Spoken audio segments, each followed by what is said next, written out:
What Nokia did is they used licensing to get out of the phone production business. They shifted out of the phone production business. In fact, they shifted a lot of their production out of their business to focus on brand and technology licensing, because that's what they're known for. So today, Nokia gets almost 50% of its gross profits from a licensing model. And they're not spending the money on producing phones. They're not spending the money on producing, LED screens or whatever the case is.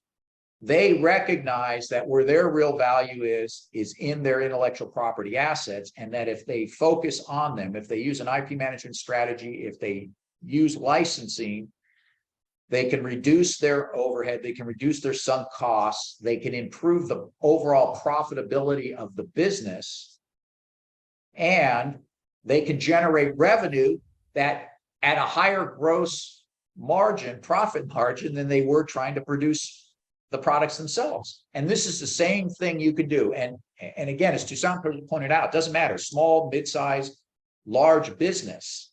This is the same kind of strategizing you can do to figure out what can we do through licensing to increase our revenue, lower our costs, improve our profit, whatever the case is.